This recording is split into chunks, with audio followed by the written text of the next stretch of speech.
It's finally here. The wait is over. Suzume has arrived upon us, and it's the second movie where I make a cameo. The first one was Scream, and now this one.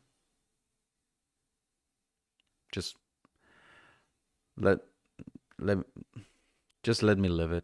Before we start the review, this video is sponsored by a shameless plug of the video that I want to promote the most. Right here, I'm going to put right here the card. Is Demon Slayer Season 1 Terribly Explained. Now, I love creating that type of content that has a lot of editing, and I think it's going to be very entertaining for you guys because it's just me dumbly explaining the first season of Demon Slayer, and I would like to do more like Dragon Ball, Chainsaw Man, My Dress Up Darling, etc., etc. Even this movie, Suzume. But I can only do that if I can justify the amount of effort that it takes to do those kind of videos. So please, go ahead and watch that video if you haven't, and if you like that type of content, just click the like button, comment, and everything. Anyways, with that said, thank you so much if you've already seen it, or thank you if you're going to see it. Let's get down with the review now. Review.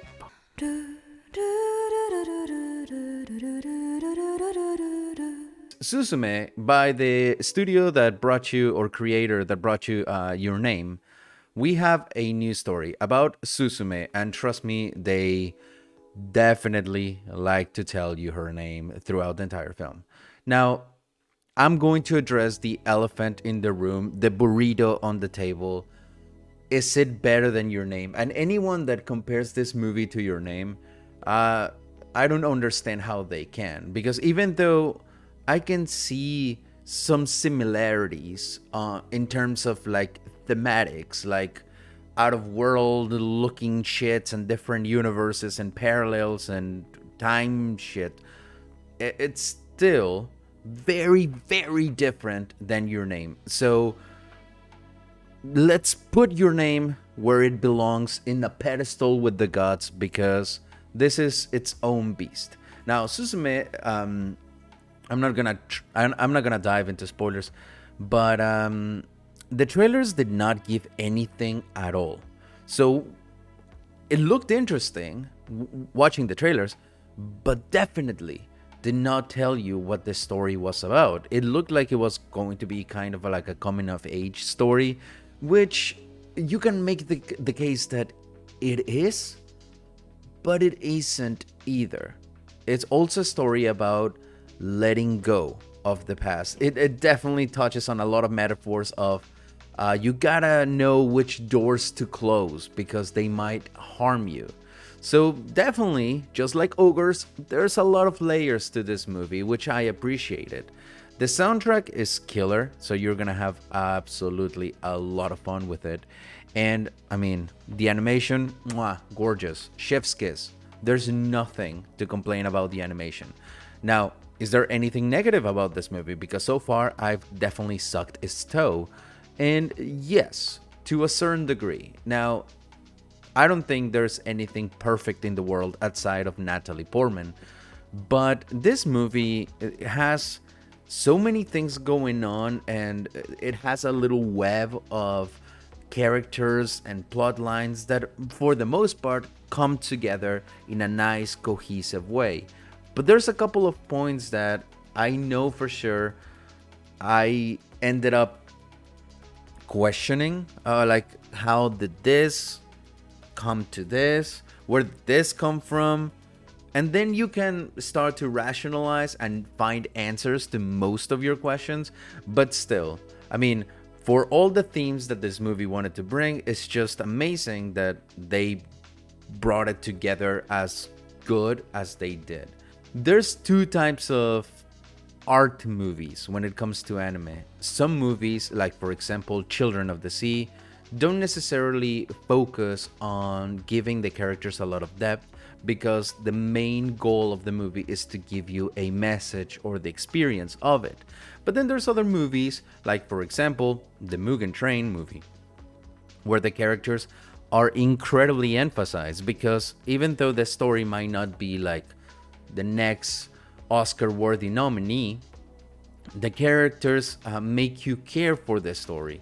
So I'm not saying that one is superior over the other, but that tends to be what each of those focus on. Here we had a good case of giving a good message and trying to give you the experience of all the layers that it's trying to convey, as well as giving the characters something nice, personality wise, trait wise, for you to root for them, because there's times where you're not going to care about the story if you're not rooting for the characters, and in this one you absolutely do. You 100% do.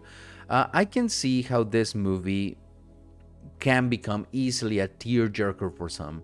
It wasn't necessarily for me, but I can definitely see some people being affected by the ninjas cutting onions near their seats. So I'm not going to drag this very long. Suzume, it was a very good watch. It was definitely enjoyable and did not regret in any way, shape, or form buying the ticket. I just came out of the movie theater like 15 minutes ago, and I was already kind of tired when I went into the theater, but this movie kept me up.